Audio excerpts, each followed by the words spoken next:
How you doing, people? Welcome back to another ESO build video. Today I'm going to teach you how to make a very simple to use Templar build that will teach you how to use 2 bars with barely any buttons to press. You are going to be spamming with your Jesus beam.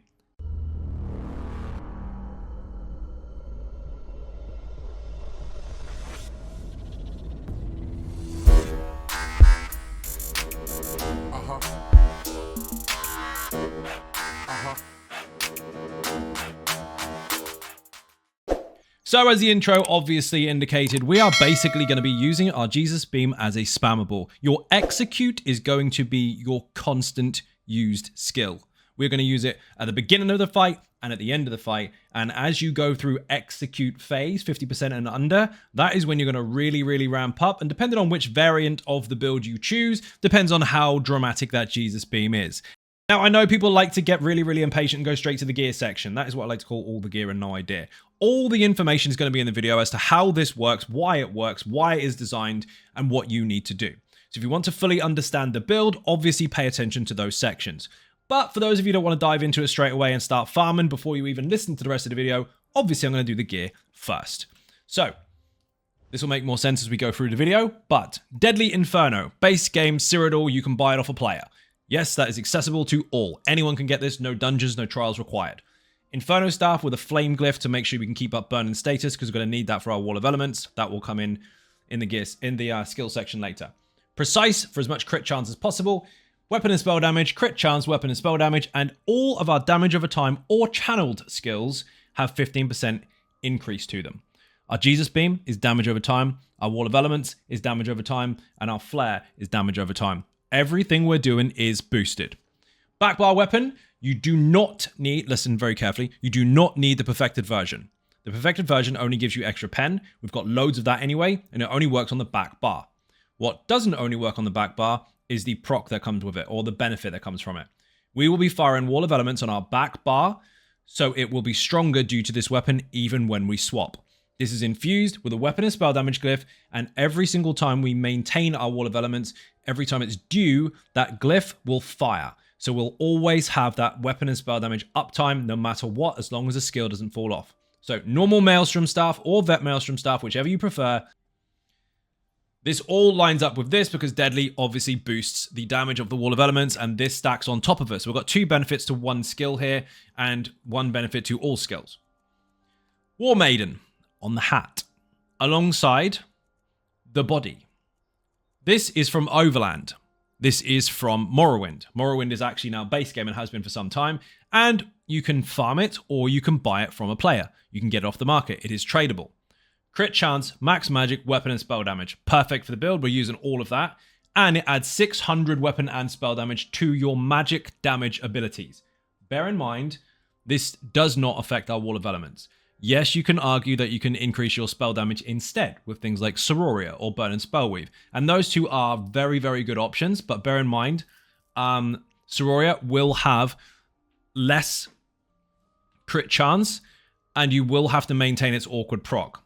But yes, that damage will contribute to all. That is the secondary swap out if you choose to, but bear in mind that will mean you'll have to go into trials. This is designed to teach you how to play this without the need for trials. But if you are striving for slightly higher damage, then Sororia is really good. And you're looking for, where's it gone? This. You get minus Slayer at the same time as well. Spell damage throughout, multiple different versions of it, depending on whether you got the perfected or not. And it will stack up weapon and spell damage throughout as long as you stay in your rule set. We're not going to go over that too much today, but that's a swap out. The difference is minimal, but there is a difference. Now, when it comes to the magic damage that we're applying, while it doesn't affect our wall of elements, it will affect everything that we're doing towards our flare and Jesus beam. It's very strong. This is a perfect set for the build. But if you want to go that little bit further, ahead of Sororia, ahead of War Maidens, this one is tricky, and you will have to be very careful with maintaining your resources. But if you can get Wrath Sun from the Infinite Archive, you'll have very similar stats with spell damage, crit, and spell damage. The other one is spell damage, Magicka, and crit. But when you deal damage with the Dawn's Wrath ability, and you will all the time, every tick of the Jesus Beam counts, and every tick of your flare counts, you will actually stack up 40 stacks. At 40, you will actually gain 12 magic recovery per stack, and when it peaks, it will fire. Now, when it does, for 15 seconds, you will have a 25% increase to all of your Dawn's Wrath abilities, and it will fire its own unique Nova. So you get an ultimate firing from this set, and your Jesus Beam hits like a truck. This is the one where Jesus Beams go over 200k. But bear in mind, there is a gap. While it's active, you can't build up stacks, and when it's run out, you got to build them all back up again. So in dungeons, this can hit and miss, depending on what you're doing, because the trash pools might not be big enough for you to build them up.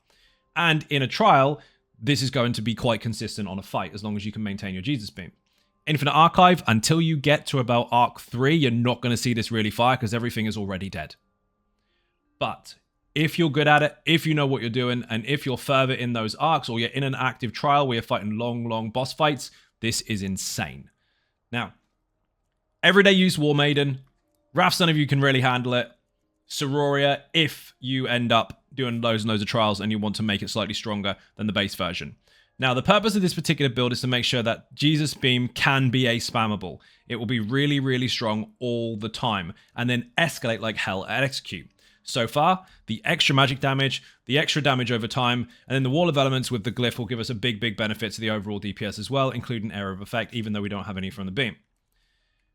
Deadly needs to be on the chest, by the way. Slime Craw on the shoulders if you want the crit chance, but if not, you can go with Veli or Molekina and take the extra weapon and spell damage. That does actually enhance your overall DPS flat out if you crit. This one just enhances your chance to crit. So if you are lucky and you crit a lot, don't necessarily need this. But if you're not very lucky and your luck sucks all the time, put this on instead, you'll be fine. Deadly on the jewelry as well. Deadly weapon. Deadly chest for the higher resistances. You can go heavy Slime Craw if you really want to, but your recovery is going to suck and you're going to lose some penetration, so stay with light in my opinion. But we also want to take advantage of 2 rings. Bloodthirsty on everything, weapon and spell damage and everything, and we want this. Velothi is insane, or Velify, or however the hell you want to pronounce it. Offensive penetration straight off the bat, which is equal to almost 2 light pieces, and increases your damage done to monsters by 15% and gain minor force at all times. You always have 10% increased crit damage. You always do 15% more damage on all skills, alongside Deadly, which really helps, alongside War Maiden or Wrathsun or Sororia, whichever you prefer. And at the same time, you reduce the strength of your light and heavy attacks. So light attack weavers that are struggling, people that can't do it very well, apart from your glyph firing on your front bar, it really doesn't matter. If you do light attacks against that target dummy, the big one, with this build, you will fire your fire glyph on cooldown, yes. But if you miss a couple, it's still on cooldown anyway, you'll hit maximum of about 146 per light attack. So you will not notice it. It'll be 0.01% or 0.1% of your overall DPS. It is tiny.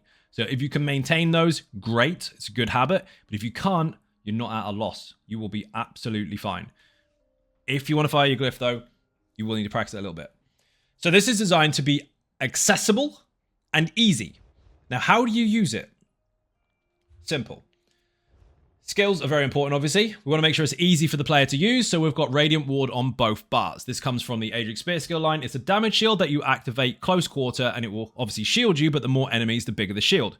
And it will hit the enemies as well, and it scales off of your max health. So the more health you have at the time, the harder it's going to hit, but it does also consider your crit chance. So you can actually actively nuke a big cluster of enemies if you get in trouble and protect yourself at the same time.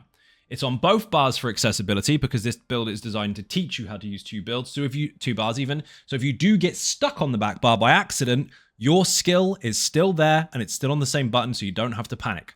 One of the biggest things people panic about is swapping bars to get to the right skill if they are in danger. That's on both bars.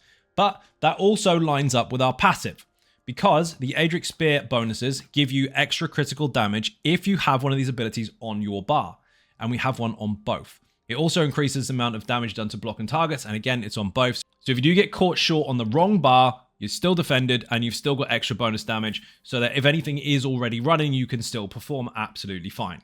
Now, there are other bonuses that come alongside this. If you do activate your damage shield, you'll get minor protection. If you deal damage full stop with any temporary abilities, you'll build up Burning Light and do extra damage for free, which is magic damage, which also stacks with any spell damage increase and War Maiden. And with your Velothi as well, or Velify. Bear in mind, obviously, you've also got increased weapon and spell damage and spell resistance for having these passives. So this on the bar is protective on both bars. It does damage, and it gives you all these benefits too. I normally do passives in a different section, but we're going to put it all together today so it makes a bit more sense for newer players or for people with less experience. Next is Solar Barrage. This is in the Dawn's Wrath ability. Starts off as Solar Flare, morph it to Solar Barrage.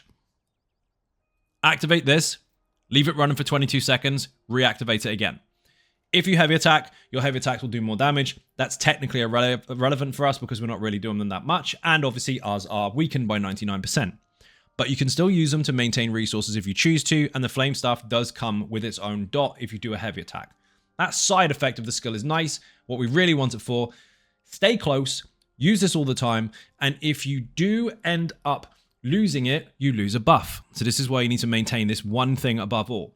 This will increase all Templar abilities by 5%, including your Jesus Beam. So as long as this is active, your spammable is going to do more damage, alongside all the other stuff that make it do more damage.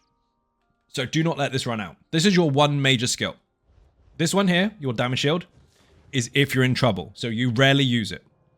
This one here, your flare, must always be active. So far, one skill to maintain. Next is Radiant Glory. I know people will tell you that Radiant Oppression gets more damage. Technically, not so much. So the reason not so much is because your sustainability is at risk when you're very, very low on the fight. If it's execute, you've been fighting for a long, long time, your bars are going to be lower. This gives you recovery. It basically gives you magic back per tick if the target is low health. The lower the health, the better. But you also heal per tick, regardless of how high their health is, how much damage you do, you return 17% to yourself. So as long as you are using the beam, you are healing. This will do damage every single tick for 1.8 seconds, so it'll do about 3 ticks over the duration. It is a channeled effect, so Deadly does boost it. It is damage over time, so it would boost it anyway, even if it didn't. Flame Staff does have a passive that will increase damage over time, so this works with that too. Yes, you could argue the Lightning Staff increases channeled, but the bonus is the same. The only difference is the rest of our damage is damage over time, so we want the Flame Staff instead. Again, if you've got Lightning at the moment, it's not the end of the world. The build will still function, but you want Flame. Basically, this generally gets used under 50% health. Usually the sweet spot is about 40. Then this will ramp up to 480% at maximum when the health is at its lowest. So it will go stronger and stronger and stronger and stronger the lower the health of the enemy. You are not really usually supposed to use this until then, because that's where the extra damage comes from. But based on the way we've designed this build, your damage up front is already strong. You can already actively kill enemies with something that is supposed to get stronger later, and then when it does get to later, you kill it quicker. Really quick. But this particular morph has 480% increase at maximum. The other one has 500. This one heals, the other one doesn't. This gives recovery, the other one doesn't. The other one is going to allow you more errors. You are going to be in situations where you won't heal. So you'll die more often. And if you don't crit on the other one and you do crit with this one, technically speaking, you're going to outperform it anyway. It's literally a flip of a coin, and this one is far more beneficial to you overall. Next is Camouflage Hunter. We're going to make this build very, very simple, obviously. So far, we are maintaining one skill and spamming this one. And this is for protection just in case. Camouflage Hunter is in the Fighters Guild skill line, so this gives you some opportunity to go around the world and take part in some of the guild stuff. Leave it on your bar. You get Major Savagery and Prophecy all the time, which increases your crit chance. Now, bear in mind, we have actually got this already with another skill. It's irrelevant. We're taking advantage of the passives. Don't actually activate this. All you need to do is place yourself behind the target. If you do so, you get Minor Berserk, increasing your damage done while flanking.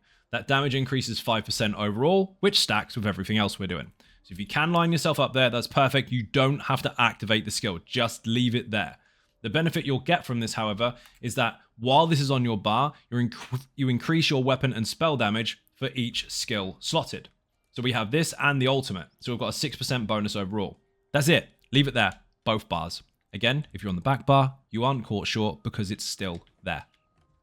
Now, you also get ultimate back per kill for this being on your bar. This one here, Fighters Guild abilities deal an additional 10% damage, but it doubles against players if they're vampire or werewolves. But if you're not in PvP, that's irrelevant, but get the passive nonetheless because you want the damage increase. Again, this skill doesn't do damage, but the ulti does. The next skill is in the Fighter's Mage's Guild even, which is Inner Light. Now this also gives you prophecy, so you would argue, why do you need it twice? You don't need it twice. This gives you a 3% increase to weapon and spell damage, 6 because we've got the Dawnbreaker there, and this gives you a 5% increase to maximum Magicka. Again, more damage. Weapon and spell damage and Magicka just for 2 skills sitting there. That's it. Now, if you've got this passive down here, then of course you get an extra 2% Magicka for it being there and recovery. So for 2 skills, doing nothing, 3% extra weapon and spell damage and Minor Berserk, alongside 7% extra Magicka and recovery. Again, both bars. So this is very simple. Protective skill, just in case you need it. Maintain this, spam this. These 2 don't get touched. Your Dawnbreaker does. Your Dawnbreaker is not your main ultimate, but you definitely want to be using this to execute. Leave it on the bar. All it does is gives you weapon and spell damage as a passive bonus alongside Camouflage Hunter. But if you activate it, not only will you do damage to enemies in front of you, and it's very cheap, but you will give yourself an extra 300 weapon and spell damage for 20 seconds. So during low health, maybe 40 and under, you want to be spamming this ulti instead of the back bar one, because you can constantly add extra damage on top of the stacking damage we've already got to your Jesus Beam. Back bar. This is really simple. Radiant Ward we've gone over, it's double barred. Camo Hunter we've gone over, double barred. Inner Light, double barred. Shooting Star comes from Mage's Guild. If you do not have this and you do not have Mage's Guild 10, you will want this. This is incredible. It gives you ulti back per target hit. You can basically spam it in some situations. But if you don't have it yet, what you need to do is go to Dawn's Wrath and unlock Solar Prism, which is Nova. It's known as Nova. Drop that on the ground. Then that'll apply Major Maim to all the targets. They won't actually hit you very hard, alongside Minor Maim that comes from this, by the way, which I missed out. So Minor and Major do stack. And you'll do a decent amount of damage as well. If you're using the Wrath Sun skill set, this will actually apply extra Dawn's Wrath ticks as well. So you can use your Jesus Beam bonus, your Dawn's Wrath bonus from the set much quicker. But you'll get used to that yourself when you actually try it out if you go down that route. I'm not going to over-explain that too much today. It's just a case of it's more ticks towards the stacks and they build faster. But again, if you have Shooting Star, all day long. Now, Blockade of Fire. Why aren't you using the other one? Because we're not. Elemental Blockade. The other one is a shorter duration and it pops at the end. So you would argue it does more damage. No. This one lasts 5 more seconds than the other one. Actually, I think 3 more. But what it does is continuously allows you to fire your glyph. It does fire damage on the floor every single second. It stacks with your Maelstrom's weapon. It stacks with your Deadly. It stacks with your Vilify. It stacks with absolutely everything. And if you do fire a burn in status effect, which is what your front bar glyph is for, while enemies are inside this, they will take 10% more damage from the ability as well. This actual skill is stacking so many bonuses, it can actually do a stupid amount of damage on its own. So, all you need to do is keep it on the floor. If you had the other one, all you'll be doing is recasting it. Back bar, recast, back bar, recast, back bar, recast too often. And I want to make this simple for you. Plus, because you're not doing so many Jesus Beams now, your DPS is lower because you're constantly trying to reapply something off its cooldown. You will need to do that with this, but the gap is much, much longer. So, now you've got 2 skills to keep up. Solar Barrage on the front bar while spamming Jesus Beam. And on your back bar, you need to maintain this. So that's it. That on the ground, maintain your flare, and spam Jesus Beams for 20 seconds or 15 seconds until this runs out, reapply it and carry on. This bar swap here is the only reason you really need to bar swap. Now, we have got one more skill on the bar if you want to take advantage of it, and this is a choice.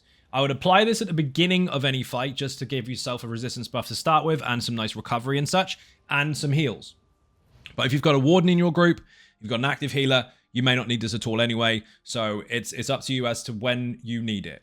You can maintain it all the time if you're really, really good, but the point is to teach you to use a 2-bar build and keep it simple. This on the ground will give you Major Resolve, giving you a resistance bonus of 5, 9, 4, 8, and you'll get magic back every 1 second, so it keeps your resources up.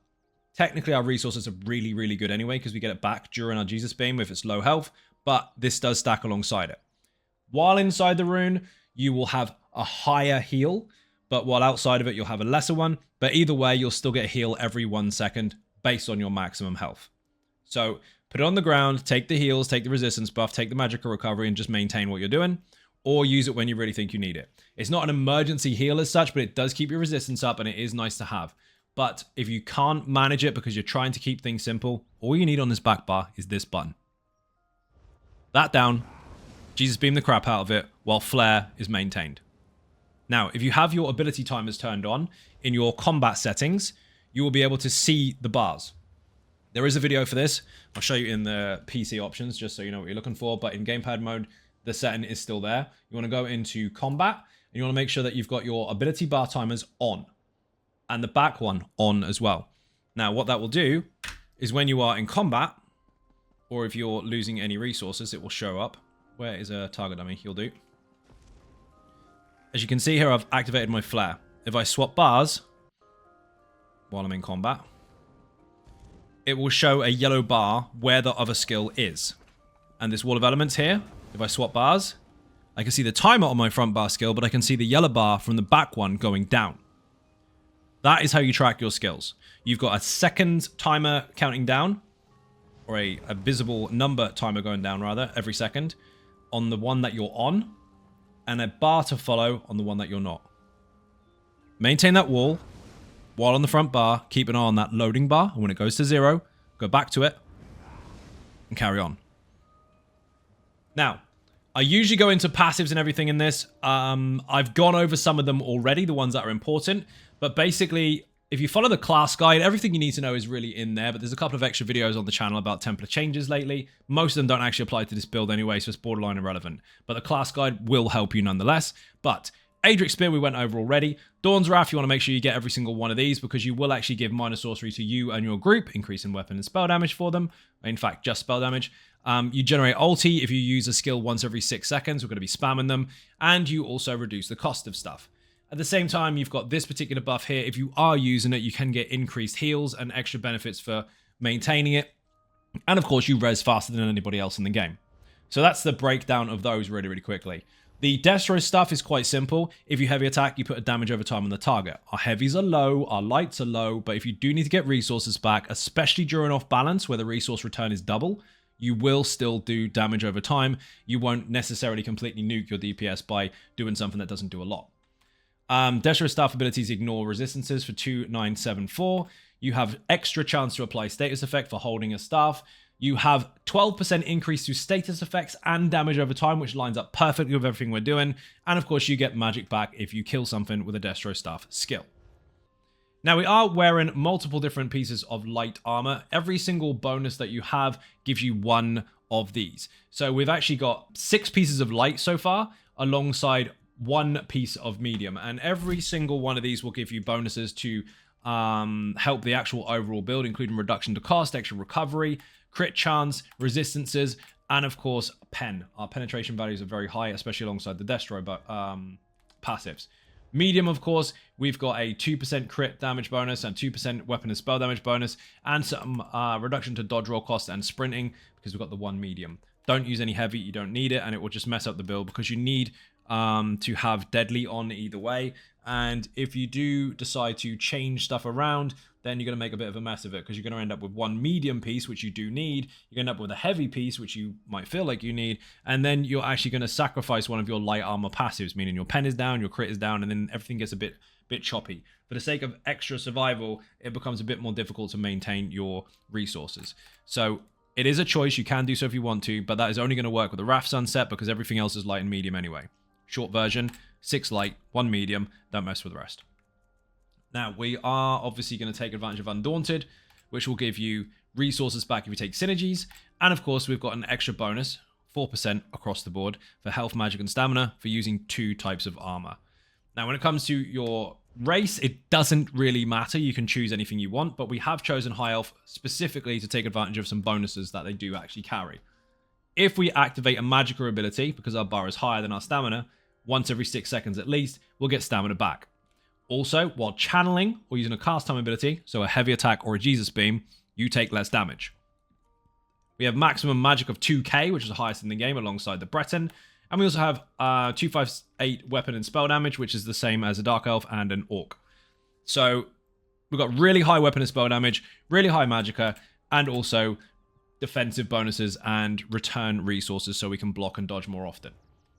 Alchemy is very important. You want to get medicinal use as soon as you can, and do not let your potions run out.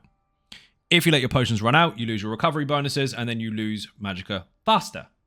So then you end up trying to play catch up. Not worth it. Maintain them. You have full uptime on your potions. We are using weapon and spell pots. I know they come with prophecy already and we don't need it, but we need brutality, or we need sorcery even. So what we've done is we've taken advantage of spell pots for now, regardless of the stack and bonuses that don't stack.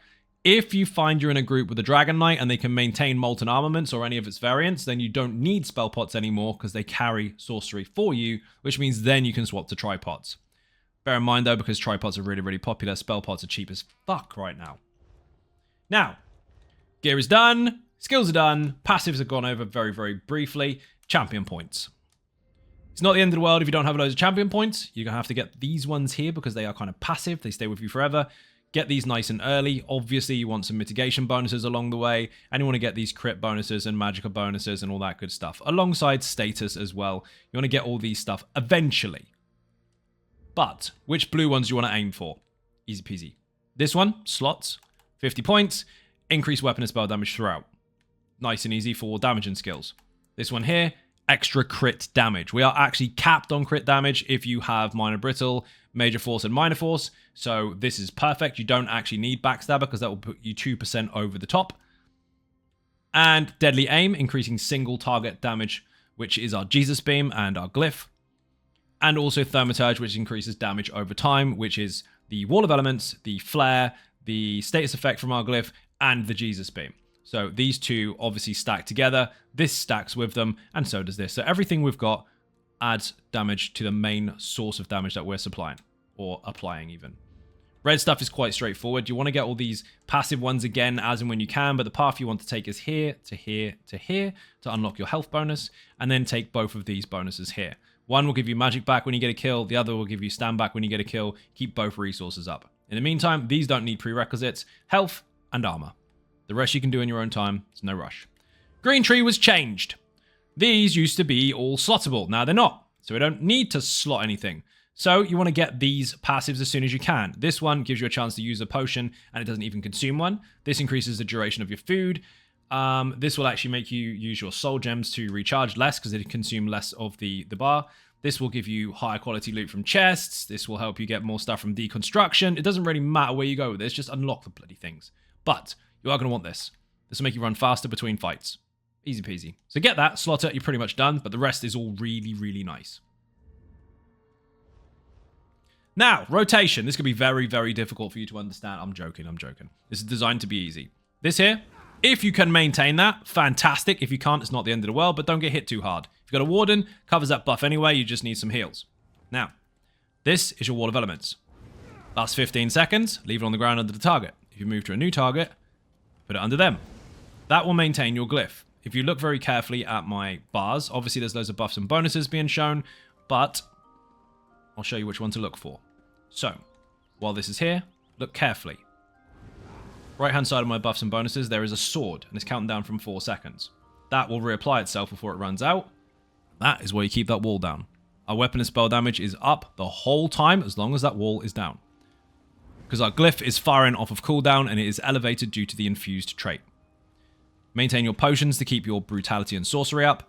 And then all you need to do while this wall is down is maintain your flare. So light attack flare. And then light attack Jesus beam. Over and over and over. Now bear in mind, obviously, you are going to want to make sure that you use your ultimates when you can see them. Your shooting star is going to be what you want to use all the time until the target is below 50%. When they're lower, that's when you want to swap to Dawnbreaker. Now the reason we have given this such an easy run as far as Jesus beam being a spamable is concerned is not just because it's really, really fun. As you can see, it does actually do a decent amount of damage. But also, it's to save hassle on people trying to constantly watch the bars. People are trying to learn to use 2-bar, but they can't manage 5 different skills in an ultimate and figure out all the timers and everything. It's too much of a mess. Even though they want to try, they get frustrated and then they give up. At the same time as that, you've got an execute that relies on health percentages, which obviously is an active skill you do have to pay attention to, but that also is too difficult. So now it doesn't matter. Just do this all day. But maintain your flare so you do more damage. Obviously, if you bloody crit. and keep your wall down so you can do more damage. And that's it. Now, when it comes to target dummy stuff, the actual outcome is irrelevant because it's a rigged scenario, and everything here is obviously set to be relatively consistent. You might not have those buffs and bonuses with you, or you might have more, because there are over 20 buffs, bonuses, synergies, and sets in the game that don't even apply on that dummy or aren't even there. So the situation is going to be very subjective for you. It's always going to be different depending on who you're with. But, I mean, all you need to do, again, is maintain your flare, which is easy. Wall, beam, all day long. Obviously, at the beginning, you'll be firing off your meteor, and in the rest of it, once it's 50% and under, you make sure you fire a Dawnbreaker, because then your Jesus Beam will do more damage. Now, obviously, that's a really rubbish attempt and not really showing you much, but you can start off relatively consistent around sort of the 60 to 65 mark throughout until you get to about 60% health, and it starts dipping because of Bloodthirsty. Obviously, if you're firing your ultimates, that will be more because your initial burst is about 100k or so. However, once you get past 50%, you escalate your damage or elevate your damage a substantial amount, and it very, very rapidly gets stronger and stronger and stronger. And you can add an extra 20 to 30k on top of your DPS. You look at about 90k all day long if you're really, really lucky with your crits. If you're not, you're looking between 80 and 85. It will fluctuate because the difference of your Jesus Beam critting and not critting is a difference between 60 and 200. At execute, the highest I've seen so far on that rigged target dummy is around 470k per peaks of DPS. So 25% and under, you're looking at 270 to 470. Anything higher than that, you're pushing between 60 to 90. But once you do get into any form of execute phase, you're doing the most damage in the room. It is really, really high. Anyway, people, simple build, spam a Jesus Beam all day long and keep up 2 skills. Let me know in the comment section what you think below. Do you like it? Do you hate it? Have you tried it? Have you not tried it? Is it working for you? Have you actually achieved active bar swapping now because it's less complicated? And I know there's going to be people in the comment section theory crafting over what they would do. Believe me, this took weeks of testing before I was satisfied with this. This is where it is. If you want to change it for you, then by all means do so, but at least try it out first so you know what you're actually changing. Thank you very much indeed for watching. If you're not subscribed, obviously hit the button. It's free, and I'll see you in the next one. Bye-bye.